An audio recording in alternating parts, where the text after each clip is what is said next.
Programme তো শুরু হইতেছে না, তুমি আমরা ফাঁকে খাই। বিরিয়ানিটা মনে হচ্ছে সেই টেস্ট হয়েছে, মানে গন্ধবাহী বুঝে ফেলাইছি। পরে গেলে তো ঠান্ডা হয়ে যাবো, ঠান্ডা বিরিয়ানি একদম ভালো লাগে না, টেস্ট নষ্ট হয়ে যাবে। আমার গুরু কৌতুক সম্রাট জমির আলী একটা কথা বলছিলেন। কি কইছিলেন? বলছিলেন প্রয়োজনে একলা চলবা, একলা থাকবা, কিন্তু সঙ্গে কোনো ছাগল নিয়ে চলবা না, ছাগলের সঙ্গে বসবাস করবা না। কারণ ছাগল অতিশয় অসামাজিক প্রাণী এবং খুব স্বার্থপর, এবং সে যে স্বার্থপর সেটা সে নিজেও বোঝে না। ছাগল তার নিজের মালিকের লুঙ্গির কোচরে রাখা টাকা পর্যন্ত খেয়ে বলে। কি কইন রাজা নাকি? গাবতলি হাটে এই ঘটনা ঘটছে। তুমি কিন্তু সেই শ্রেণীর মধ্যে পড়ো। আমরা এখন বিরিয়ানি কেন খাবো? এখন আমরা বিরিয়ানি খাবো না। এখন যে বিরিয়ানি, সেই বিরিয়ানির মধ্যে মাংস কম। আমরা ভিআইপি গেছি, হ্যাঁ, আমরা পরে খাবো। তখন শুধু বিরিয়ানি না, আরো আইটেম। তাহলে তো খুবই চমৎকার। গুরু, জামাই কিন্তু আমার একবারে পছন্দ হয়নি। কেন? গুরু দেখুন, তার নিজের গায়ে হলুদের মধ্যে অন্য মেয়ে ছেলেগুলোকে যেভাবে ডেলাডলি করতেছে, এটা মানান যা, এটা লক্ষণ কিন্তু ভালো না। মনে হচ্ছে বন্ধুর বিয়া গাইতে আইছে, বন্ধুর গায়ে হলুদ আইছে। এই ধরনের পুরুষ মানুষই কিন্তু গুরু বিয়ার পরে ওর কি এখন নিশ্চয় কথা বলবেন না। এই পোলার লোকে কি তোমার বিয়ে হইতেছে? গুরু, এটা আপনি কি কইতেছেন? আমি আছি একটা টেনশনে। কি টেনশন গুরু? এই বিয়ের কোণে মনে হয় ভাইগে গেছে। এটা আপনি কি কোন গুরু? কামাই কেন?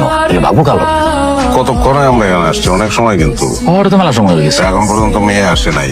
আর মেয়ের পক্ষের আত্মীয় স্বজন খেয়াল করে দেখছো, খালি কানা ঘুষা করতেছে। ঘটনা এইটাই, এবং আমার ধারণা এই ঘটনা ঘটে গেছে। আগে তো গুরু খেয়াল করিনি, তো খেয়াল করে দেখলাম আসলেই তো। তাহলে আমার কি প্রোগ্রাম কি তাহলে হইতো না? প্রোগ্রাম হইব। প্রোগ্রাম ছাড়া এখন এদের উপায় নাই। স্টেজে ওঠার আগে টাকাটা নিতে হবে।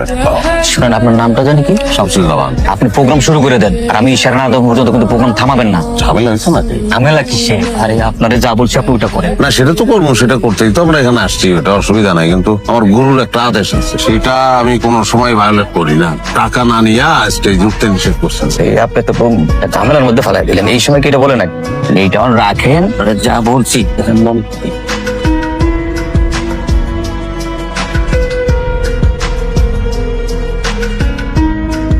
তো মাংস একটাও নাই, খালি এই যে হাড্ডি আর এই যে তেল। মাংস ছাড়াই তো 3 প্লেট খাই ফেলাইলা। মাংস থাকলে যে কি করতা? মনে করো পৃথিবীর সুস্বাদু বিরিয়ানি খাইতেছো, এটা মনে করে খাই ফেলাও আর শুক্রিয়া আদায় করো। বিরিয়ানি যেরকম গন্ধটা কিন্তু সেই ছিল, গন্ধের টেলে 3 প্লেট খাইছি। শোনো, এই যে বিরিয়ানি খাইতেছি, এটা কিন্তু বাসা গিয়ে খাওয়া যাবে না।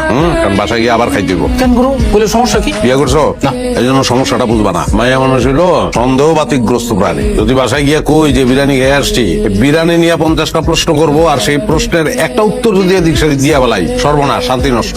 কোন কি গুরু? তাহলে তো বিয়া করা একটা বিরাট মুসিবতের কাম। বিরাট মুসিবতের কাম। বিয়া করছুন তাহলে মরশুন। আজকের অনুষ্ঠানে যা যা করছে, মানে এই যে দৌড়ানি খাইতে, পৃথিবীর কাউরে এই কথা বলা যাবে না। মানিজ্যতের ব্যাপার, বুঝতে পারছো? না না গুরু, আপনার মানিজ্যত মানে আমার মানিজ্যত।